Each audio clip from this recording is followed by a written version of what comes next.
candidate also hopes for victory in Sunday's elections, but can they prevail against years of racism? Here's Matthew Chance.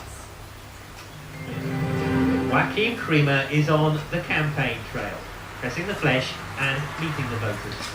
But this watermelon trader, originally from the West African state of Guinea-Bissau, is attempting an historic feat to become the first ever black man in Russia to be elected to office. If you're good at business, you'll be good at politics too. When I first came to this town more than a decade ago, I was an alien for everyone, very exotic to locals. But then I showed them how I can work and they accepted me. The country's media has been quick to grab the positive headlines, dubbing him Russia's Obama. And in southern Russia, where Creamer lives, there appears plenty of goodwill towards him. He's friendly, sympathetic, and a good guy living in our town of Akhtuba. What else can I say? But even among his customers, there appear to be serious reservations. I would never vote for him, says this girl. Why not, she's asked. Because he's not quite Russian enough. We don't need another Obama here, she says. What she means is, he's not white. During the Soviet era, the Kremlin reached out to African states, encouraging their people to come and study and train here. Even today, many Africans choose a Russian education. But unfortunately, many black men and women who choose to make their lives here often find themselves far from welcome. Racism is a horrible fact of life here, and immigrants are often targeted by racist groups. These are actual racist attacks filmed by neo-Nazi gangs and proudly posted on the internet, reported here on Russian television. According to one recent survey by the independent Sova Center, at least 48 people have been killed and 253 wounded in racist attacks in Russia so far this year. 6 were killed, it says, in September alone. Sounds appalling, but it's still a big improvement on last year. At this point in 2008, the report says 92 people had been killed in racially motivated attacks.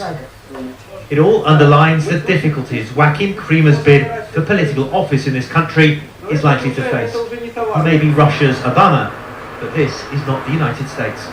Matthew Chance, CNN Moscow.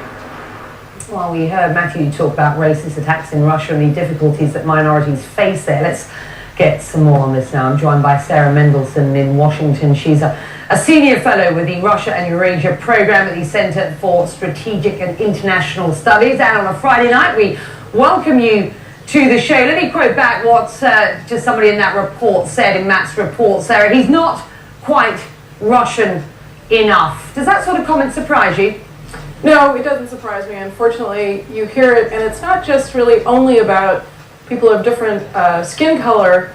There's widespread prejudice against people who are coming from the southern part of Russia even, or the Caucasus, that is neighboring states to the south of Russia. I mean, I've been with people Americans who are dark-haired, and if they haven't shaved, if we're walking down the street, the police will stop them. I mean, there's absolutely a sense of people who are not quite Slavic being stopped often. Why do you think that is? Well, certainly the second war in Chechnya, I think, has fed a lot of anti-Chechen feeling. In surveys that we've conducted at CSIS, there's a fair amount of antipathy towards all sorts of people from the Caucasus. I think the government has played a certain role in this, and I think actually at this point, what we do see is that President Medvedev himself, I think, is concerned. It's not just about racism, it's about hate crimes. The Sova Center, which you saw cited there, actually does fantastic work documenting all over Russia these hate crimes. And the government is relying on their work because they don't have independent parts of the state documenting these hate crimes. Sarah, what do you think this says about Russia's ability to move with the times? Well, it's certainly not a 21st century approach. It is very much a kind of parochial view, and I think a lot of us hope that when you see what's happened in the United States and you see an African American president has been elected, around the world, people by and large have been thrilled by this. I mean, really moved by this event.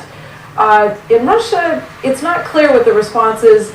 And initially, it's very challenging for Russians because it contradicts or it goes against the stereotypes of cynical views of what the United States is all about. And with that, we're going to have to leave it there. We thank you very much indeed for joining us.